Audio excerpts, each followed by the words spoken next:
At 4:17 in the afternoon, earlier than anyone expected, and with daylight still hanging above the rooftops, London's fate changed. More than 300 German bombers swept in over the Thames estuary, guarded by over 600 fighters, a formation so vast that no one in Britain had ever witnessed anything like it. They advanced in disciplined waves, black crosses slicing across the pale sky, aimed directly for the heart of the capital.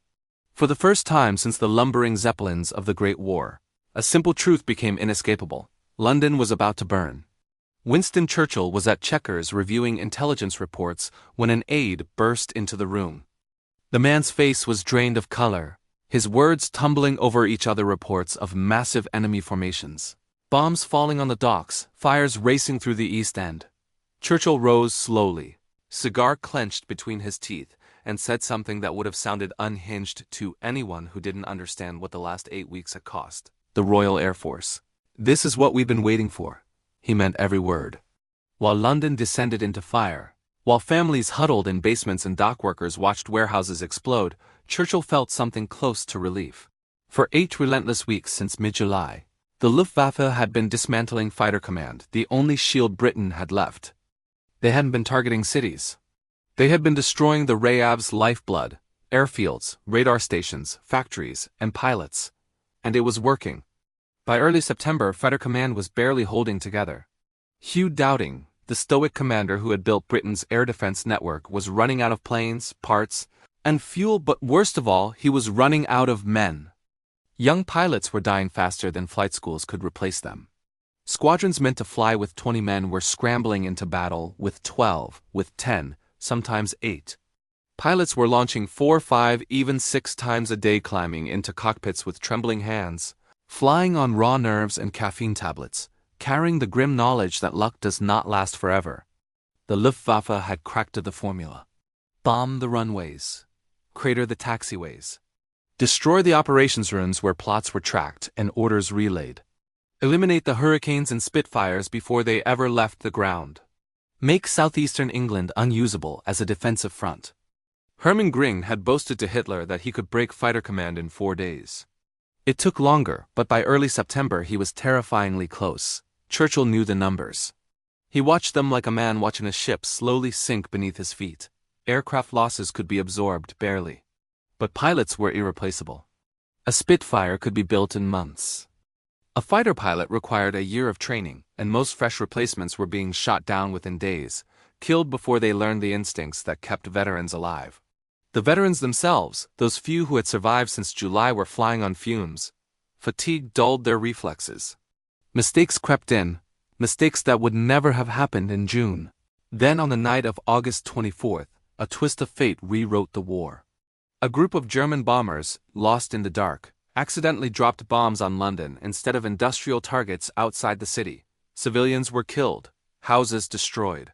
It was a navigation error, nothing more. Churchill did not treat it as one. He ordered Bomber Command to hit Berlin the very next night. Only 80 aircraft made the attempt and caused little real damage. But they hit Berlin. They humiliated the Fuhrer. They violated the city he had sworn would remain untouched. Hitler exploded in fury. On September 4th, in a speech dripping with rage, he promised to level British cities, to punish every civilian for the insult inflicted on the Reich. Göring, sensing a chance to win his leader's approval, shifted strategy. The airfields would be spared. The careful pressure on Fighter Command would stop. London would be the target now. London's people, London's courage. It was the mistake Churchill had prayed for. The first bombs struck the East End, the docks, the warehouses, the tight web of working-class neighborhoods wrapped around the Thames. German bombers flew at 15,000 feet, high above most anti-aircraft guns, and released their loads in a rolling torrent. High-explosive bombs tore open streets, leveled rows of brick houses, buried entire families. Then came the incendiaries, thousands of them, falling like metallic hail, sticking to rooftops, igniting everything they touched. For the first time in centuries, London was aflame. Timber warehouses stacked with rubber, paint, rum, and sugar turned into instant infernos. Flames leapt from roof to roof, crossed entire streets, merged into roaring firestorms visible for miles. Mary Warshaw, a 42-year-old clerk from Stepney, was walking home from the shops when the first siren sounded. She barely glanced up. She'd lived through dozens of warnings that ended with nothing but distant thuds and nervous laughter. She shifted her bag of groceries and kept walking. Then she heard it, not the sirens, but something deeper, a shuddering hum that seemed to come from the air itself. She looked toward the sky and stopped dead. There were planes. More planes than she had ever imagined could exist in one place. Squadrons stretching from horizon to horizon, dark shapes blotting out the evening light. Mary began to run. She made it halfway down her street before the first bombs fell. The explosion slammed into her like a fist, throwing her sideways into a brick wall. She remembered the sound, not just loud but total, a noise that swallowed all other noise. She remembered potatoes rolling across the pavement, carrots bouncing into the gutter, and the absurd thought that she'd have to queue for more food tomorrow because rationing didn't forgive waste. Then the second wave struck closer, and all thoughts vanished except the need to get underground. For 2 hours the bombing continued. Then, as darkness settled over the burning city, the Luftwaffe returned. Night bombers now, navigating by the glow of fires their comrades had ignited. They dropped more high explosives, more incendiaries, feeding a blaze already grown monstrous. The East End became a sea of fire. Docks burned, warehouses burned, homes burned. The entire sky turned molten orange, a pillar of smoke rising high enough to be seen from Chequers, 40 miles away, where Churchill stood on the lawn and stared into the nightmare, and felt something dangerously close to relief. He ordered his car. His staff panicked. The raid wasn't over. Roads were chaos. It was suicidal to drive into a burning city. Churchill ignored them, climbed into his Humber, and told the driver to make for London. He needed to see what his decision had cost. Needed to witness the price the East End was paying for the survival of Fighter Command. They drove through a landscape out of another world. Fire engines screamed past. Roads glowed with reflected flames. Smoke rolled like fog. Churchill sat silently, watching his capital burn. When they reached the edge of the devastation, he stepped out. The smell hit first chemical, oily, unnatural. Then the heat, waves so intense they seemed to peel the air itself. Then the sound, the constant roar of burning timber, collapsing brickwork, shouted orders, metallic clanging of tools scraping through debris. Near a collapsing warehouse, a crew of firefighters was trying desperately to hold the line. Their faces were black with soot, uniforms soaked, eyes red and swollen. They didn't notice Churchill at first. They were too busy wrestling with a hose that kept losing pressure, too focused on flames that always found something new to devour. When they finally recognized him, one muttered something about politicians in safe offices, about leaders sending others to die. Churchill walked closer anyway, far enough that the heat stung his skin and ashes drifted onto his coat. "How many have you lost?" he asked. "Lost, sir?" the man croaked. "3 tonight, 2 crushed when a wall came down. 1 burned when the wind turned." Churchill nodded, eyes fixed on the blaze. After a moment he asked, "What do you need?" The firefighter let out a bitter laugh. "What do we need? We need the Germans to stop. We need water pressure. We need buildings that don't collapse like matchboxes. We need—" He stopped, suddenly aware he was speaking to the Prime Minister. "We need more men, sir. More equipment. More everything. You'll have it." Churchill turned, issuing crisp orders, equipment allocations, manpower transfers, resource priorities. The firefighter watched, his anger slowly replaced by wary respect. When Churchill finished, he asked quietly, "Anything else?" "Yes," the man said.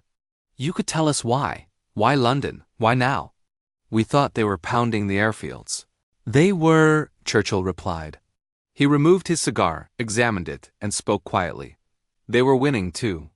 Another week, perhaps 2, and Fighter Command would have been broken. Our ability to defend this island would have collapsed. Then the invasion would have come, and we would have had nothing to stop it." He gestured at the inferno, at the shattered street, at the sky glowing like a forge. "This is terrible. It will get worse. But every bomb they drop on London is one less falling on the airfields. Every night they burn the docks is a night our pilots can rest. Our mechanics can mend planes, our system can recover." The firefighter stared at him. "You're saying this is good? Something to be grateful for?" "I'm saying it is necessary," Churchill answered, voice low and heavy. "The people here are saving Britain not by fighting but by enduring. By dying in their homes instead of on our beaches during an invasion we could not survive. He paused. And I would give anything for it to be otherwise. Churchill stayed until dawn. He walked bombed-out streets, spoke with rescue workers, helped lift debris, sat with families who had lost everything. He didn't offer empty words or try to inspire them. He simply stood with them. When he finally returned to Downing Street, the sun was rising over a city transformed into rubble and ruin. Smoke drifted from hundreds of fires. Entire blocks were gone. Casualty reports began arriving, numbers so terrible his secretary's hands trembled reading them. 430 dead, 1,600 seriously injured, thousands homeless. And this was only the beginning. The Luftwaffe would return every night for weeks, for months, until London broke or Germany did. Churchill sat at his desk, face still smeared with soot, and wrote a message not to the public, but to Fighter Command, to Dowding and the exhausted pilots who had been dying in their cockpits for 2 months. Hold on, you've won time. Use it. Because that's what London's suffering had purchased, the one resource Britain needed most. Time to repair runways. Time to train replacements. Time to breathe. Germany had abandoned the strategy that was killing the RAF and embraced one that would doom them. Revenge had overshadowed logic. It was, in hindsight, the single worst decision Germany made during the entire Battle of Britain. In the weeks that followed, the pattern repeated. The Luftwaffe came every night, sometimes by day as well, and London burned. 57 consecutive nights of bombing. The East End, the city, the West End, suburbs, warehouses, churches, schools. Nowhere was safe. People learned to live underground. They turned subway stations into makeshift villages. Families laid out blankets on platforms. Children did homework by candlelight while trains rattled past and the world above them exploded. Life continued not comfortably, not safely, but stubbornly. London refused to break. The underground stations became cities of their own, improvised societies beneath the earth, complete with unspoken rules, familiar territories, quiet hierarchies of who slept where and who watched over whom. Mary Warshaw claimed a small wedge of wall at Aldgate East as her refuge. Every evening just before 5, she descended into the tunnels with a blanket and thermos, settled into her corner and waited for sunrise.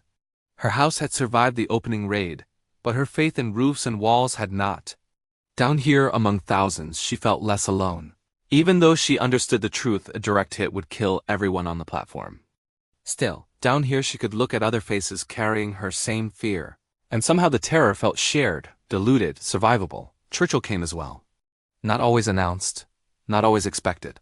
He moved through the dim stations with his detective trailing behind, stopping to chat with families camped beneath posters and ventilation ducts, crouching beside children trying to sleep on blankets spread across cold tiles, speaking softly with old men who remembered the Zeppelins of 1915 and admitted this new storm was worse, far worse.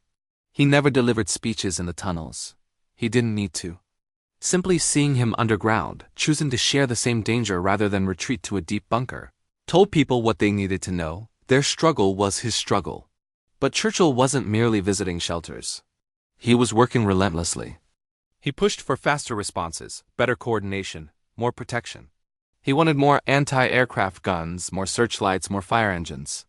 He insisted the underground be formally equipped as shelters with medical posts, toilets, food distribution, proper organization. He called for quicker rubble removal, safer evacuations, immediate rehousing for the displaced. And he wanted vengeance. Every night German bombers poured fire onto British cities. Royal Air Force crews retaliated, smaller forces, less destructive raids, but relentless. Their message was unmistakable. Britain still had teeth. Britain could still strike back. Churchill understood that people could survive horror so long as they believed the suffering meant something, that they were not passive victims but active participants in the fight. Meanwhile, the strategic tide was turning exactly as he had prayed. Freed from the crippling airfield assaults of August, Fighter Command began to breathe again. Runways were patched faster. Aircraft factories, no longer under constant attack, increased production. Fresh pilots arrived, and for the first time in weeks lived long enough to gain experience. By early October, squadrons that had hovered on the edge of collapse in September were operational again, exhausted, but intact and angry. And the Luftwaffe was beginning to bleed. Not as rapidly as the RAF had bled during the desperate days of August, but steadily. Night raids were wildly inaccurate. German crews couldn't hit critical factories or radar stations, couldn't cripple the spine of Britain's defenses. When they attempted daytime raids, they met the same RAF that had fought them all summer, but now strengthened, rested, hardened. Bomber crews who had been told fighter command was finished suddenly discovered Spitfires and Hurricanes rising to meet them every time they crossed the channel, tearing into their formations, shadowing them from coast to target and back. By late September, the Battle of Britain was already lost for Germany. Berlin simply didn't realize it yet. They would continue bombing London for months until the following May, killing more than 40,000 civilians and reducing huge stretches of the capital to ruins. But the objective that mattered, destroying fighter command to pave the way for invasion, was gone. Hitler postponed Operation Sea Lion indefinitely.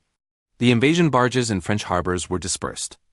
The divisions trained for a channel crossing were redirected east to Russia, to the next disaster. Britain had survived the moment of greatest danger. Churchill grasped this before most of his generals did. He understood that Hitler's furious shift toward terror bombing, the emotional decision made out of anger at Britain's raid on Berlin, had spared the RAF. He understood that the people dying in the East End, the firefighters crushed beneath collapsing warehouses, the families buried in rubble, had bought the RAF the one thing it had run out of time. He also understood the price. By the end of the Blitz, over 40,000 civilians were dead, more than 1 million homes were destroyed or damaged. Whole communities vanished. Schools, hospitals, ancient churches gone. Beyond the physical wreckage lay the emotional scars of months spent under nightly bombardment, the grief of thousands who lost family and friends, the strain on a nation already fighting for its life. But Britain was still standing, still defiant, still fighting alone, and that was enough. Churchill never publicly phrased it as a calculation. He never told Parliament he was relieved London, not fighter command, was now the target. He never confessed to shelterers beneath Piccadilly Circus that their suffering was strategically necessary. But in private conversations and years later in his memoirs, he stated bluntly that the German shift to bombing London was a mistake of the first magnitude. He meant it militarily. He meant it strategically, and he meant it personally. The Luftwaffe had been days, perhaps a week, from breaking Britain's air defenses. Had they stayed focused on the airfields, the RAF might have collapsed. Invasion would have followed. Britain might have fallen. But Hitler's rage and Gringa's pride saved Britain by directing destruction toward a target that could endure horror without destroying the nation. S ability to fight back. Mary Warshaw survived the Blitz. Her home was badly damaged in November, and she moved in with her sister in Islington. But she kept working, kept queuing for rations, kept descending into the underground when the sirens wailed. Years later, in an interview, she remembered the fear of that first night, the bombs, the fire, the shock of being thrown against a wall. But she also remembered the morning after. People sweeping rubble from their streets. Firemen still soaked with sweat and soot. Neighbors searching for survivors. Rebuilding beginning before the fires had even died. "We didn't know we were winning," she said. "We only knew we hadn't lost yet." And that was enough. That was what Churchill understood.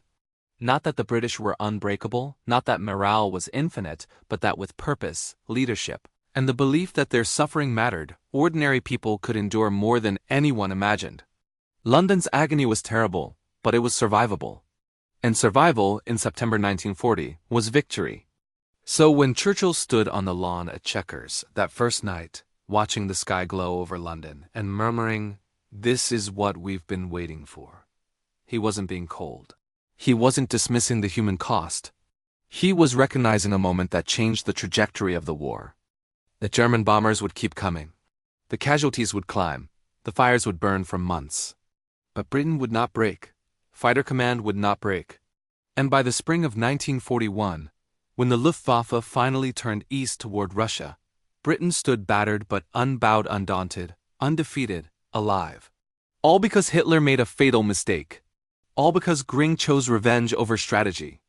All because Churchill understood that sometimes victory comes from enduring in the right places so you can survive where it matters most. London could burn. Britain could endure. But fighter command had to survive, because if it fell, the nation would fall with it. In that single moment of brutal clarity, as the first bombs lit the sky, Churchill made the calculation that would shape everything that followed. And history proved him right.